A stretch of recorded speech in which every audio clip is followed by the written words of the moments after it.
Je m'appelle Evelyne Tal, je suis sénégalaise et ma carrière, ça a été en banque commerciale. Donc 18 ans à Citibank et 17 ans à Ecobank, et que j'ai quitté en début 2017.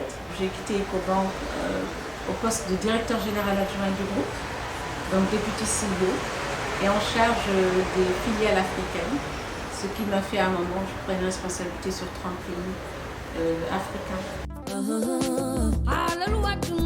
Ce que je vais retenir de très positif dans ma carrière, c'est d'avoir pu prouver qu'on pouvait évoluer au plus haut niveau en tant que femme dans une institution internationale.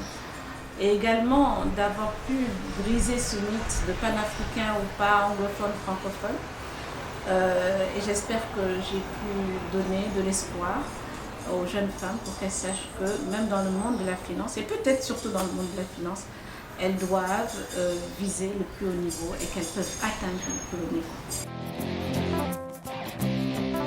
Il y a peut-être des femmes, et encore une fois, moi je me réfère peut-être un peu à l'histoire africaine, où vous aviez des femmes qui ont, au 19e siècle, résisté à la colonisation. On va penser au Jungle Book du Sénégal, à Sitoé Diatta. Mais je crois que j'ai un homme que j'ai beaucoup suivi, c'est Nelson Mandela. Il m'a beaucoup marqué et c'est surtout sa résilience et la force de ses valeurs et de ses convictions. À la nouvelle génération de femmes, je leur dirais de surtout ne jamais oublier qu'elles ne doivent laisser personne leur raconter leur propre histoire.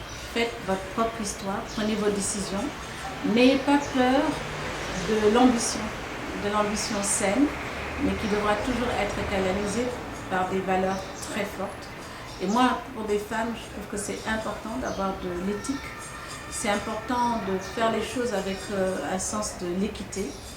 Et peut-être en dernier, dire aux femmes que parce que nous faisons beaucoup de choses, nous évoluons dans des mondes différents, développer de la résilience. Il faut développer de la résilience et être courageuse. Je pense que dans la vie tout court et dans la vie professionnelle, on a besoin de solidarité. Et je crois que les femmes, on doit reconnaître que nous ne sommes pas très fortes dans ce qu'on appelle le réseautage, entre nous d'abord, et avec les hommes. Donc moi je vous donne un conseil, il faut avoir un réseau très fort, il faut entretenir le réseau, il faut donner au réseau, il ne faut pas toujours attendre que le réseau vous aide, il faut également participer et donner au réseau, mais je demanderai également qu'il y ait un peu plus d'attention dans la solidarité féminine. Très tôt, donc, je me suis forgé une conviction que s'il y avait beaucoup de travail derrière, je pouvais atteindre le plus haut niveau.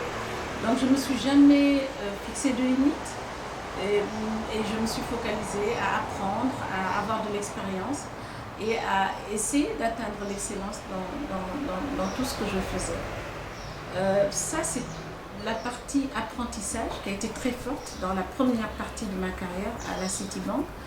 À Ecobank, c'est là que j'ai pu peut-être m'épanouir un peu plus en tant que leader, mais les défis étaient toujours là. Et je pense que tant qu'on est vivant, on a des challenges. Donc voilà ce que je retiens de ce parcours. Mais surtout, ne jamais se départir de son ambition. Lorsqu'on dit ambition pour les femmes, c'est toujours négatif. Pour moi, c'est très positif. De son ambition, mais une ambition canalisée par des hommes.